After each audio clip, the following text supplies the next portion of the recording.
அஸ்ஸலாமு அலைக்கும் வரஹ்மத்துல்லாஹி வபரகாத்துஹு.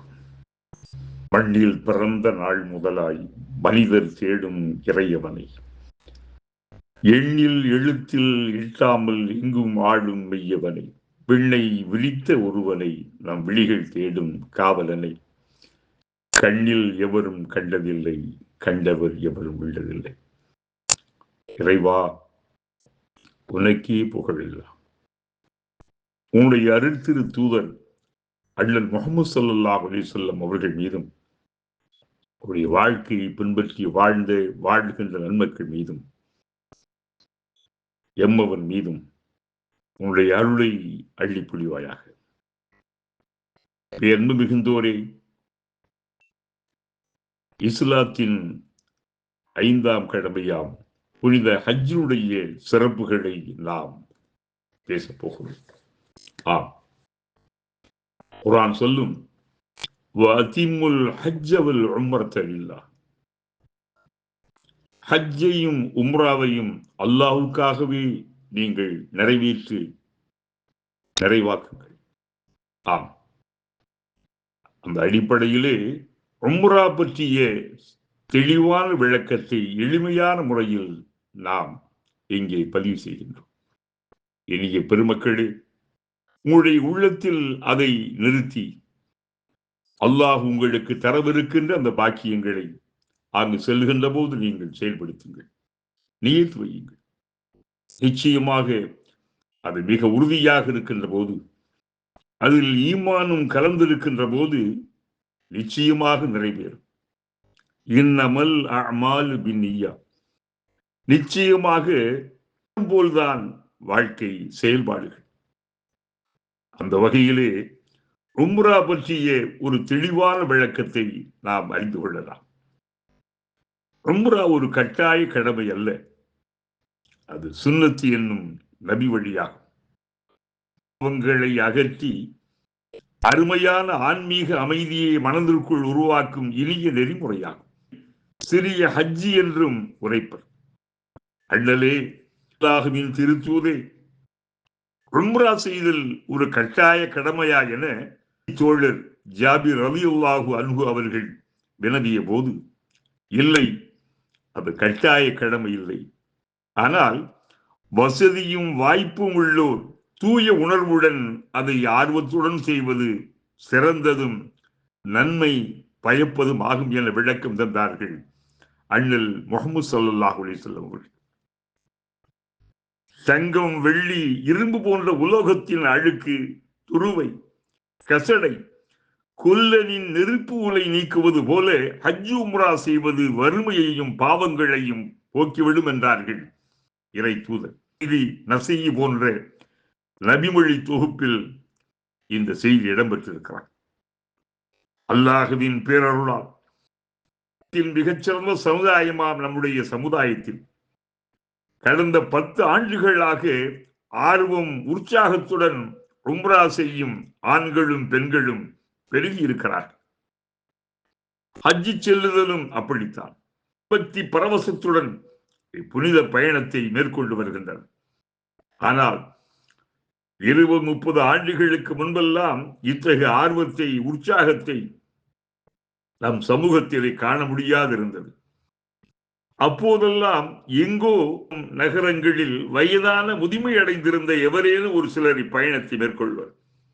அப்போது ஊரே திரண்டு வந்து ஊரின் வெளிப்பகுதியின் அந்த நிலையிலே தக்பீரை முழக்கி மிகுந்த பரவசத்துடன் ஹஜ்ஜி பயணம் அனுப்பிய காட்சி இன்னும் பசுமையாக இருக்கிறது. இன்றும் சில ஊர்களில், சில கிராமங்களில் இந்த நிகழ்வு தொடர்கிறது.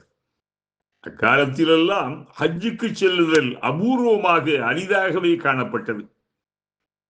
நமக்கெல்லாம் அல்லாஹ் இந்த பாக்கியத்தை தருவானா என பல நெஞ்சங்கள் எட்டா கனியாக, தொடமுடியா வானமாக எண்ணி ஏங்கிய நிகழ்வான நிகழ்வுகள் உண்டு. அல்ஹம்துலில்லாஹ், அல்லாஹு அக்பர். அருளாளன் அல்லாஹ் மகா பெரியவன். இந்த முஸ்லிம் சமுதாயத்தினர் இத்தகைய அருள் பெற்றவர்கள் அல்லாஹுவால் எவரும் உம்ரா செய்யலாம், யாரும் ஹஜ்ஜுக்கு போக முடியும் எனும் எளிதான நிலையை அந்த ரப்பு ஏற்படுத்தி இருக்கிறார். மலேசியாவை பொறுத்தவரை தபோ ஹாஜி, இந்தியாவை பொறுத்தவரை இந்திய ஹஜ்ஜி கமிட்டி, அந்தந்த நாடுகளில் பல்வேறு பெயர்களாலே இந்த ஹஜ்ஜுக்காக வேண்டிய ஏற்பாடுகளை செய்து வழி அனுப்புகின்ற பெருமக்கள், சேவகர்கள், இதை புனித சேவையாகவே கருதி செய்கின்றவர்கள் சிறப்பாக இருக்கிறார். அரசின் அதிகாரப்பூர்வ அங்கீகார நிறுவனங்கள், தனியார் ஹஜ் உம்ரா டிராவல்ஸ் குழு இச்சேவையில் தங்களை ஈடுபடுத்தி மக்களிடையே சிறப்பு விளக்க வகுப்புகளை உண்டாக்கி பேரார்வப்படுத்தி வருகின்றன. இதனால் கடமை இல்லாதோர், உம்ரா ஹஜ்ஜு பற்றிய சிந்தனை எண்ணமே இல்லாதோரும் மிகுந்த உற்சாகத்துடன் உம்ரா ஹஜ்ஜுக்கு தயாராகின்றனர், சேமிக்கின்றனர். சில ஆண்டுகளுக்கு முன்பு வரை ஹஜ்ஜு பெருநாளில் குர்பானி கொடுத்தலும் கவன குறைவாகவே இருந்து வந்தது. வசதி வாய்ப்புள்ளோர் கூட உல்ஹியா குர்பானியில் கவனம் செலுத்தாதிருந்தனர். ஆனால் அல்லாஹ்வின் அருளால் இன்று ஏராளமானோர் கடமையை மிகுந்த ஆர்வத்துடனும் அளப்பரிய நன்மையை அடையும் எண்ணம், அல்லாஹ்வின் திருப்பொருத்தத்தை அடையும் நாட்டத்துடனும் செய்கின்றனர். இறை கடமையை பேணுதலுடன் ஆற்றும் ஆர்வம் பெருகி இருப்பது நல்ல இஸ்லாமிய ஆரோக்கிய சூழலாகும். வசதியும் பேருள்ளமும் கொண்ட பெருமக்களில் சிலர் சொந்த செலவில் மற்றவர்களை ஹஜ்ஜுக்கு உம்ராவுக்கு அனுப்பி ஆனந்தம் அடைகின்றனர். அதை பெரும் பாக்கியம் என்று கருதுகின்றனர். அல்லாஹ் அவர்களுக்கு அருள் புரிவாராக. பெருமனம் படைத்த பெருமக்கள் பேறு பெற்றவர்கள். நாம் இப்போது உம்ராவின் நெறிமுறைகளை நாம் கேட்கப் போகிறோம். உம்ராவுக்கு புறப்படும் போது குழுவினருடன் புறப்பட்டாலும் தனியே புறப்பட்டாலும் முறையாக நன்கு குளித்துக் கொள்வது சிறந்ததாகும். இது சுன்னா எனும் நபி வழியாகும். குளிப்பதற்கு வாய்ப்பில்லாதோர் அல்லது உடல் நலன் இழந்தராதோர் உது செய்து கொள்ளலாம். உடலில் நல்ல சுத்தமான மெல்லிய மனம் பரப்பும், மற்றவரை முகம் சுழிக்க வைக்காத நறுமணம் பூசிக்கொள்ளலாம். இயற்கை உபாதைகளான மாதவிலக்கு, ஹைல், பிள்ளை பேற்றால் ஏற்பட்ட அசுத்த நிலை, நிஃபாஸ் உள்ள பெண்களும் உம்ரா ஹஜ்ஜுக்காக இஹ்ராம் அணிந்து கொள்வதற்கு எந்த தடையும் இல்லை. சுத்தமாகும் வரை தொழுவது, தவாப் செய்வது போன்றவற்றை தவிர்த்திட வேண்டும், அணிந்து கொள்ள வேண்டும். ஆண்களுக்கான இஹ்ராம் ஆடை 2. ஒன்று இடுப்பில் கட்டிக்கொள்ள தையலில்லாத உடுத்தாடை, மற்றொன்று மேல் போர்த்தி கொள்ள விசாலமான மேலாடை.